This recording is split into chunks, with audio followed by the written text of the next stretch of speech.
Bonjour tout le monde! Le titre de notre présentation va comme suit. Les comportements de piquage chez les jeunes, comment maximiser le pouvoir des interventions comportementales pour intervenir efficacement. Pour ce qui est du plan de la présentation, je vais d'abord faire une introduction. Ensuite, je vais faire un résumé de notre article imposé pour poursuivre avec la discussion et les messages clés pour enfin terminer avec la conclusion. Commençons d'abord avec l'introduction. Le sujet de notre présentation porte sur le piquant. En effet, le piquant est un trouble de comportement d'automutilation potentiellement mortel qui consiste en l'ingestion récurrente de substances non nutritives ou non comestibles. Ce comportement dangereux peut se produire peu importe l'âge, le sexe et le statut économique. Toutefois, il y a une augmentation de la prévalence du piquant chez les individus ayant une déficience intellectuelle ou un trouble de développement. Il est également important de porter une attention particulière à ce trouble, car une simple occurrence peut mettre la vie de l'individu en jeu et d'en donner les conséquences médicales majeures pouvant en découler, comme des empoisonnements. Ce trouble est également associé à un manque d'opportunités occupationnelles, puisqu'il peut mener à de la stigmatisation sociale et ainsi causer de l'isolement. Ainsi, lorsqu'il y a moins d'activités disponibles pour l'individu, ceci peut favoriser le maintien des comportements piquants. Dans la littérature, les interventions de type comportemental ont été démontrées comme efficaces pour réduire la présence de comportements piquants. Toutefois, il y a peu d'études qui permettent de démontrer la rémission complète des comportements piquants suite à ces interventions. Par contre, étant donné les risques majeurs et potentiellement mortels associés à ce trouble, il serait pertinent que les interventions visent la rémission complète des comportements piquants. Au regard de ces informations, l'objectif de cette présentation vise donc à clarifier les effets des interventions comportementales en lien avec le trouble du piquant chez les jeunes et les façons de l'actualiser concrètement par la pratique de l'ergothérapie. Passons maintenant au résumé de notre article imposé qui s'intitule Clinical Outcomes of Behavioral Treatments for PICA in Children with Developmental Disabilities. D'abord, j'ai abordé la clientèle ainsi que la méthodologie de l'étude. L'étude est rétrospective. En effet, les auteurs ont sélectionné des participants en examinant des dossiers médicaux de jeunes clients dans un centre de traitement de jour qui se spécialise dans le traitement de troubles de comportement sévères, dont le piquant. Les critères d'inclusion étaient de premièrement, le traitement suivi par le jeune devait être en lien avec le piquant spécifiquement. Deuxièmement, les données sur l'ensemble du traitement devaient être disponibles. Et troisièmement, il devait avoir dans le dossier médical des données pré-traitement concernant les comportements de piquant. Ainsi, les dossiers de 11 individus ont été sélectionnés pour faire partie de l'étude. L'âge moyen des jeunes était de 10,8 ans. 90 des jeunes avaient également un trouble du spectre de l'autisme et 81,8 avaient une déficience intellectuelle. Le protocole d'évaluation utilisé dans cette étude est l'analyse fonctionnelle. Cette méthode est utilisée en milieu de recherche, mais également en clinique, même si cela est moins connu. Les analyses fonctionnelles sont des procédures qui manipulent directement les conditions environnementales pour mesurer les effets sur le taux d'occurrence des comportements problématiques. Ainsi, chaque occurrence du comportement piquant était collectée à l'aide d'un logiciel spécialisé. De plus, toutes les analyses fonctionnelles et les sessions de traitement ont été effectuées dans des salles de thérapie comportant du matériel sécuritaire pour la consommation, mais qui ressemblaient toutefois aux items habituellement ingérés par le participant. L'analyse fonctionnelle permet donc de déterminer la fonction du comportement. En effet, cette fonction peut être un renforcement automatique ou social. Le renforcement automatique est lié à des facteurs intrinsèques à l'individu lors de l'ingestion, tels que la recherche d'une stimulation sensorielle particulière. Le renforcement social est lié quant à lui à des facteurs environnementaux, tels que recevoir des rétroactions ou réprimandes de l'adulte. Il est à noter que lorsque le jeune présente un renforcement automatique, cela pose plusieurs défis dans le traitement comportemental, puisque dans ce type de renforcement, les comportements sont favorisés par des facteurs intrinsèques uniques à chaque jeune, d'où l'importance d'une intervention individualisée. L'intervention consiste à déterminer les composantes du traitement optimal pour chaque jeune en tenant compte des résultats de l'analyse fonctionnelle ayant précédé. Pour ce faire, différentes séquences d'intervention étaient expérimentées jusqu'à l'obtention de la formule qui fonctionnait le mieux pour chaque jeune. Les composantes du traitement possible sont présentées dans la diapositive. Un traitement initial était déterminé par l'équipe de réadaptation, puis des traitements supplémentaires étaient ajoutés si l'effet sur les comportements de piquant était insuffisant. Le but était d'atteindre une diminution de 70% au plus des occurrences du comportement. Voici quelques méthodes d'analyse de données utilisées dans l'étude qui faciliteront la compréhension des résultats qui suivront sous peu. Tout d'abord, un indice de Cohen's-d a été calculé afin d'obtenir la taille d'effet globale de l'intervention comportementale. Ensuite, le calcul du pourcentage de réduction PICA a été effectué pour chaque participant. Je suis maintenant rendue à vous parler des résultats de l'étude.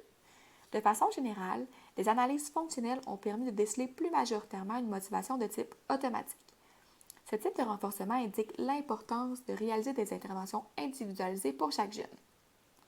La composante de traitement le plus utilisée était le renforcement différentiel, qui était inclus dans le traitement final de 10 participants. Le renforcement différentiel peut comprendre soit le renforcement des réponses alternatives, comme par exemple donner un renforcement lorsque le jeune remet l'objet associé au comportement de PICA au thérapeute, ou le renforcement des comportements souhaitables autres que celui du PICA. Le blocage de la réponse était pour sa part inclus dans le traitement final de 8 jeunes. Le blocage consiste à prévenir l'occurrence des comportements de PICA en empêchant le participant de faire l'action ou en prévenant toute tentative. Les résultats de l'étude indiquent qu'une réduction de 100% des occurrences du comportement de PICA a été mise en évidence chez environ 25% des participants. Une réduction de 95% au plus a été obtenue pour près de 75% des participants et une réduction de 90% au plus pour 90% des participants. Pour ce qui est de la taille globale de l'effet, celle-ci était de 1,80, ce qui dépasse largement le seuil d'un effet important qui est fixé à 0,8. Toutefois, les auteurs soutiennent qu'étant donné que l'accessibilité des objets menant à un comportement de PICA était beaucoup plus présente dans le milieu clinique, il est envisageable que l'occurrence du comportement de PICA observé dans le milieu naturel du jeune soit plus faible. Un autre élément à considérer dans les résultats est le fait que les interventions n'étaient pas effectuées seulement en clinique. En effet, les interventions étaient par la suite généralisées. Les parents étaient invités à se joindre aux cliniciens administrant les procédures pour observer le tout. Ils étaient par la suite invités à appliquer les procédures dans le milieu de vie du jeune. Les décisions liées au traitement étaient prises en consultant les parents pour assurer la validité écologique et la reproductibilité. Les parents recevaient également du coaching suite à l'observation. Pour la généralisation dans le milieu naturel, les cliniciens offraient un suivi de 6 mois dans le milieu naturel pour assister les parents. Toutefois, les résultats de ce suivi n'étaient pas présentés dans notre étude. Je vais maintenant aborder les forces et les limites de l'étude. Pour ce qui est des forces, le nombre de participants est plus de 2 fois supérieur au nombre de participants des précédentes études sur le sujet. Les biais de publication de cette étude sont limités puisque les données ont été collectées sur une période de 12 ans et indépendamment de la réussite du traitement. Finalement, la taille des faits obtenus est largement supérieure au seuil de référence fixé pour un effet important. En contrepartie, les limites de l'étude sont premièrement, les types de traitements comportementaux mis en œuvre dans cette étude peuvent demander beaucoup de travail et être coûteux. De plus, les traitements effectués ne sont pas clairement décrits dans l'article. Au regard de la mini-recension des écrits effectués, 3 thématiques en ressortent et ont permis l'élaboration de cette discussion en lien avec la pratique en ergothérapie. D'abord, la littérature démontre l'importance d'adopter une approche analytique du comportement de PICA chez les jeunes dans l'approche comportementale afin de permettre une intervention efficace dans le respect de l'approche centrée sur le client. En effet, l'analyse des antécédents et conséquences du comportement de PICA prend une place importante dans chacune des études en pré-intervention, que ce soit avec des jeunes ayant un TSA, une DI ou même avec des jeunes au développement typique. Dans notre article principal, la méthodologie de l'analyse fonctionnelle a été utilisée pour déterminer quel type de renforcement encourage les comportements de PICA chez les participants. Or, dans les 2 autres études, des façons alternatives d'analyser le comportement de PICA ont été utilisées. En effet, dans l'article de Ness et ses collaborateurs, une évaluation des facteurs favorisant l'occurrence du PICA a été utilisée avec une jeune fille au développement typique. Les modalités d'évaluation impliquent un questionnaire adressé aux parents fondé sur l'approche ABC afin d'approfondir la compréhension des antécédents et conséquences du comportement PICA dans l'environnement naturel du jeune. Parallèlement, dans l'article de Newting et ses collaborateurs, des courtes observations de 2 jeunes avec un TSA en milieu clinique ont permis de différencier si les renforcements sont d'ordre social ou plutôt automatique.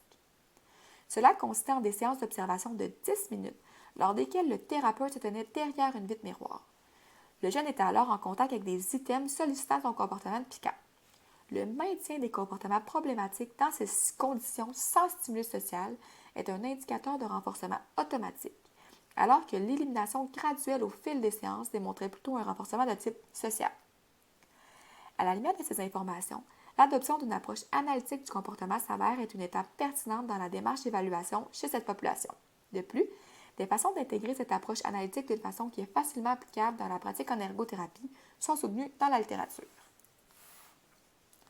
En deuxième lieu, les moyens d'intervention démontrés comme efficaces dans la littérature et qui s'inscrivent d'ailleurs dans l'approche comportementale incluent majoritairement les renforcements différentiels. En plus de l'article principal qui démontre l'omniprésence du renforcement différentiel dans les combinaisons de traitements efficaces pour chaque jeune, nos deux articles complémentaires mettaient communément de l'avant ce moyen d'intervention dans chacune des interventions individualisées aux participants. Il est à noter que le renforcement donné à un jeune peut aussi varier dans sa nature. En effet, le renforcement peut être effectué en donnant un objet ou de la nourriture aimée du jeune. De plus, l'utilisation d'un système de jetons pour donner droit à du temps de jeu avec un objet aimé est un moyen d'intervention qui s'est avéré efficace dans l'étude de Ness et ses collaborateurs. Les moyens d'intervention doivent donc tenir compte des caractéristiques et préférences du client pour que ceci soit signifiant pour lui et ainsi davantage efficace. Un deuxième aspect de l'intervention à considérer est que la combinaison d'intervention optimale pour chaque jeune demeure spécifique à sa situation. Il est pertinent d'explorer différentes combinaisons d'intervention auprès du jeune en se basant sur la démarche analytique qui a précédé et qui nous a permis d'identifier les stimuli en cause dans le comportement. Par exemple, dans l'étude principale, la combinaison du moyen d'intervention de blocage de la réponse avec le renforcement différentiel s'est révélée plus efficace pour 60% des jeunes que lorsque le renforcement différentiel était utilisé seul. Il s'agit donc d'un ajout bénéfique. Parallèlement, dans les deux articles complémentaires, différents types d'interventions comportementales sont également combinés afin d'optimiser l'efficacité du traitement. Ainsi, on remarque qu'une démarche centrée sur le client demeure cruciale dans la démarche d'intervention, que ce soit pour définir le type de renforcement adapté aux jeunes ou bien la combinaison d'intervention gagnant. De plus, considérant l'efficacité démontrée pour le renforcement différentiel, il serait pertinent pour un ergothérapeute d'utiliser ce type d'intervention comme traitement initial et de le combiner avec d'autres types d'interventions comportementales selon les particularités du jeune. Finalement, l'importance de la généralisation des apprentissages faits en clinique est soutenue à travers les trois articles recensés. En effet, l'importance de l'implication des parents est soutenue dans l'ensemble des articles. Dans l'article principal, la prise de décision en lien avec le traitement du jeune est effectuée en collaboration avec les parents afin de favoriser la généralisation dans le milieu naturel. De plus, dans l'article de Muting et ses collaborateurs, des rencontres au domicile ont été effectuées à la première, troisième et sixième semaine suivant l'intervention pour s'assurer que le parent continuait d'implanter convenablement le traitement. Dans l'article principal ainsi que celui de Ness et ses collaborateurs, l'importance d'un entraînement par modeling précédant l'implantation des interventions par les proches est démontrée. Les proches du jeune observaient le thérapeute durant son intervention pour mieux intégrer la manière de la mettre en œuvre par la suite dans le milieu naturel. Aussi, la transmission de documentation écrite sur les modalités d'intervention faisait partie de l'entraînement aux parents et s'est révélée bénéfique. Ainsi, les évidences scientifiques démontrent l'importance de la généralisation des apprentissages dans le milieu naturel du jeune via l'implication des parents dans l'approche comportementale. Au regard de la discussion, mon équipe et moi avons dégagé 3 messages clés pour les cliniciens et cliniciennes en ergothérapie. Premièrement, adopter une approche analytique dans l'évaluation pour déterminer s'il s'agit d'un renforcement d'ordre automatique ou plutôt social en effectuant de courtes séances d'observation du jeune en clinique. Ce processus guidera ensuite l'identification des traitements comportementaux adéquats. Deuxièmement, il est pertinent d'intégrer le renforcement différentiel dans le traitement initial qui sera ensuite combiné à d'autres composantes de l'intervention comportementale selon une approche individualisée. Troisièmement, favoriser la généralisation des apprentissages via l'implication des parents. Pour ce faire, impliquer le parent dès la prise de décision en ce qui a trait au traitement optimal pour le jeune et continuer de l'impliquer tout au long de l'intervention via du modeling et la transmission de documentation. En conclusion, nous avons appris dans ce travail l'importance d'effectuer une mini-recension des écrits pour guider nos pratiques en lien avec une clientèle en particulier et plus spécifiquement en lien avec les jeunes avec un trouble du piquant. Ce travail nous a également permis de comprendre l'importance de bien analyser le comportement problématique afin d'identifier les modalités d'intervention efficaces pour le jeune. De plus, l'entraînement des proches est primordial pour permettre la généralisation des acquis. Dans notre pratique future, nous devons donc poursuivre à faire des mini-recensions d'écrits pour nos clientèles respectives afin d'optimiser nos pratiques. Cela est d'autant plus vrai avec des clientèles moins fréquemment rencontrées pour lesquelles les modalités d'évaluation et d'intervention sont moins clairement établies par le milieu de pratique. Toutefois, nous nous questionnons par rapport à l'aspect réaliste de l'applicabilité des meilleures pratiques établies dans la littérature dans certains milieux cliniques. Donc, c'est ce qui complète notre présentation. Merci de votre écoute.